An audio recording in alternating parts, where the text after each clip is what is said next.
Ayan, parang naisip ko na ano, parang gusto ko royal, yan. Ayan, di ba?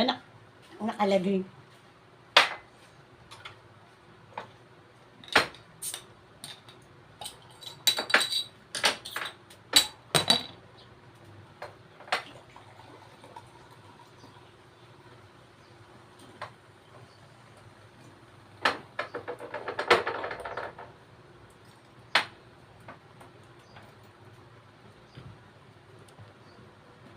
Yan, tapos ano,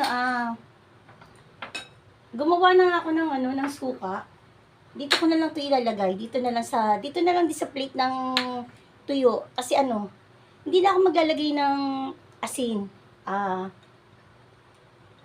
dito ko na ilalagay yung suka. Direkta sa tuyo. Kasi maalat yung tuyo. Yan. Kaya, ginawa ko to. Nilagyan ko siya ng paminta, bawang, sili. Yan. Talagang, ano po siya, yung bang sariling gawa. Masarap. Masarap para sa akin. Yan. Maangang to, pero ano, konti lang naman nilalagay ko.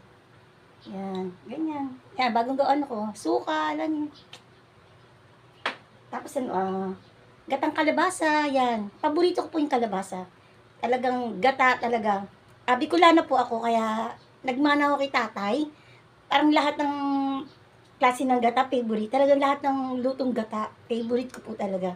Basta gata, yan. At saka masustansya po yung gata po. Kasi maraming nakukuha ano dyan, benefits po para sa ating mula ulo hanggang paa.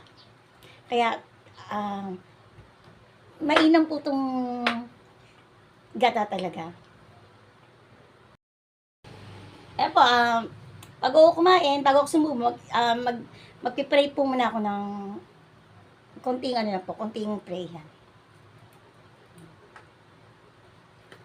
Ayan po mga mamsi ko, mamars, kain po tayo. Konti lang kanin ko kasi ano lang ako bang ano lang to, isang cup lang.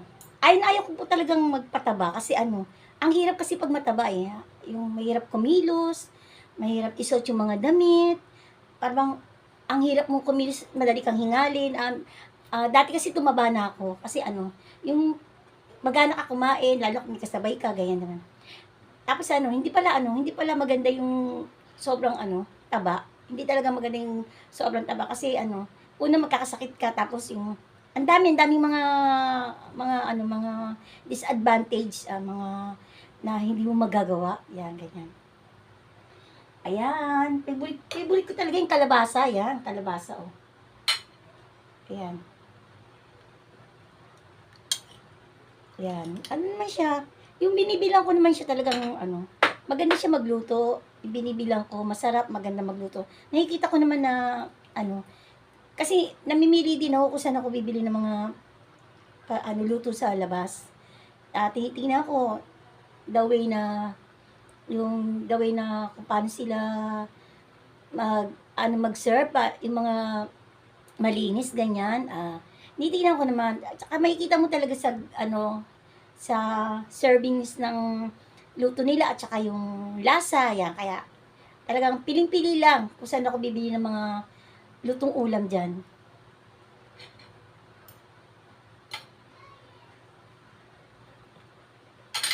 Tapos, hindi ko naman ito maubos yung tuyo. Hindi po. Kasi siguro, pwede pa ito mamayang gabi o kaya bukas, lalagay ko lang sa rep. Ganyan.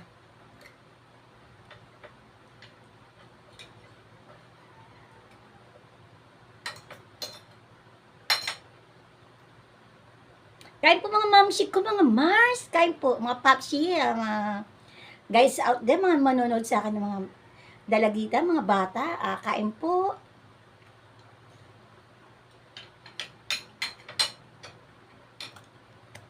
Ito na po ang simpleng pagkain ko po.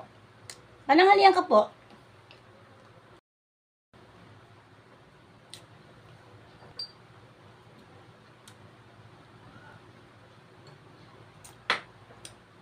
Ayan po, Nawa po nagustuhan niyo po ang aking simpleng pagkain, simpleng pananghalian. Baka next month, mai-vlog ko na rin po paano ako magluto. Ayan po, nag-start po ako sa mga iba-ibang vlog. Baka ito naman po yung aking susunod na iba-vlog next month po. Nawa pag gabayan ako ng Diyos, mai-vlog ko po ang pagluluto. Yan. Salamat po. Kain po. God bless everyone. Maging makabuluhan po ang buhay natin. Be happy po mga ma'am, mga Mars, lahat po ng mga makakapanood sa akin. Maging happy po at makabuluhan ang ating buhay. Araw-araw,